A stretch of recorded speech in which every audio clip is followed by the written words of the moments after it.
The GLBT Historical Society was founded in the early 1980s at sort of the depths of the AIDS pandemic because people thought that the history would be lost because we were in the middle of sort of a large number of people dying.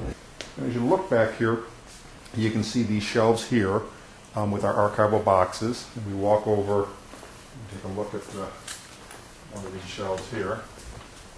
So this one here.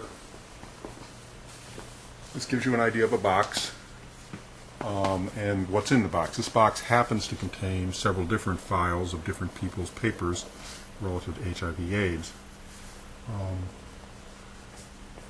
Here's Gay Teachers of Los Angeles, Golden Gate Business Association papers, various periodicals, and so on. There's sort of three things that people or institutions sort of collect. One is paper manuscripts, which is what archives do. One is books, which is what libraries do. Right. And third is items, which is what museums do. And we don't collect books, but we collect manuscripts and items, which allows us to do the exhibits as well as to assist researchers. And you can see some of the items here are clothing. And I'm not quite sure what these pieces are. Sadie, that's Sister Sadie. Is that Sister Sadie's? You bet it is.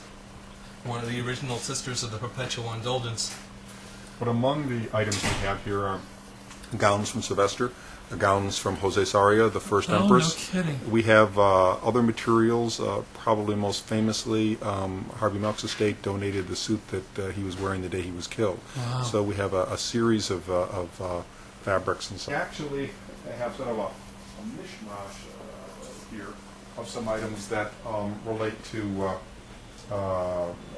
Harvey. And one is this chair is the barber's stool that was sort of famously in his camera shop where he held court. And The so Queen's throne. we have it here. And the sewing machine is the sewing machine that Gilbert Baker used to sew the first rainbow flag. So, I mean, here are these objects kept and saved. And if you sort of flip around here, you can see thousands and thousands and thousands of manuscripts. And one of the things that's key and important for us, or for anyone to know, is how they're organized. So here's the Jerry Jarson papers, and so on. What this means is that if you're writing a book and you know there's this person and you're trying to find their papers, you know you can come here and you're not going to be confronted with boxes and boxes of stuff. You can actually go to the file and pull out the information you're looking for. And much of this material then can be encoded and loaded onto online archives. So actually, you're in London, you can actually find out that the papers are here and contact us and say, okay, I know you've got Jerry Larson's papers. Right. Can you, in fact, tell me what you've got and have that discussion? And to some degree, we're beginning the process of actually uploading things online itself, so obviously the future of libraries. And so one of the most famous of our collections is a famous lesbian poet, Lisa Gidlow. And Lisa not only was a poet in the 20s, but corresponded with Redcliffe Hall and went to Berlin and met Magnus Hirschfeld, and basically, but she was based in Marin, so she lived to be, I think, in her 90s, and her collection, she wanted her collection to be preserved. It came here, and so now researchers can do that. But that's just an example of pre-World War II. She goes beyond World War II, but some of her collection is before World War II.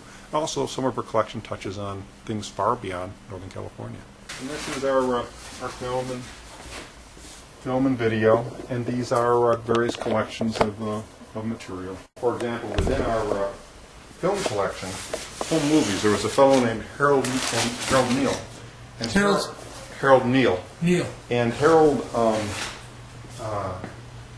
took home movies, color home movies, from the 1930s and the 1940s on. Therefore, we have basically early movies of gay men at gay parties in the 40s. We have film from the Black Hat. We have, in effect, extraordinary documents that otherwise would be lost. And we have many of those. And people might say, well, it was just, I was just taking home movies at, Gay Pride 1976, or I happen to have my camera with me at when Harvey was sworn in. Right. But those items therefore get collected and, put here, and we store them and try to process them and then make them available. So in addition, authors and researchers of writing books, filmmakers use our collections, and also people who are looking for photographs, other images, or take, for example, little items, you call them ephemera. They're not meant to survive. Say matchbooks, So you have matchbook covers of all the gay bars or gay clubs or baths of the 60s or the 70s and so on. The things that that alone are of small significance perhaps, but together can reconstruct. I'm processing the Crawford Barton papers. He was a famous photographer, but we've got these papers going back to the 1950s, actually, schoolwork, and he was also a writer. We have several manuscripts, and just in the beginning stages now, arranging and describing the collection. Processing is two things, arranging and describing. And arranging is basically deciding the intellectual series that make up the collection. So here we'll probably have correspondence, and that'll be broken down into professional and personal. And we'll also have, let's see, what did I? Subject files, so if he kept files that were used for research, because he also wrote films.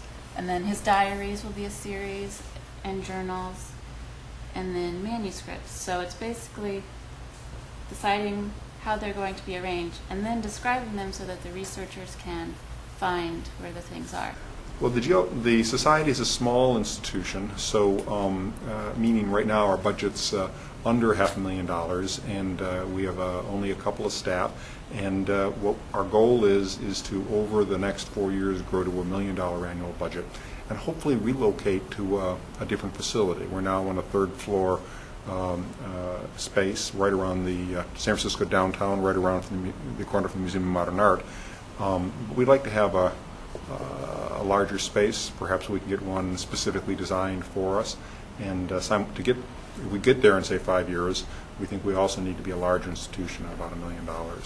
If people want to make donations or Just find out about us at our trusts or anything like that, You go to our website, which is glbthistory.org, and not only can you find a video tour of the archives led by actually one of our professional archivists as opposed to led by me, you can also find YouTube clips that have been uploaded and a series of other information. So the easiest way is just to go to our website, glbthistory.org.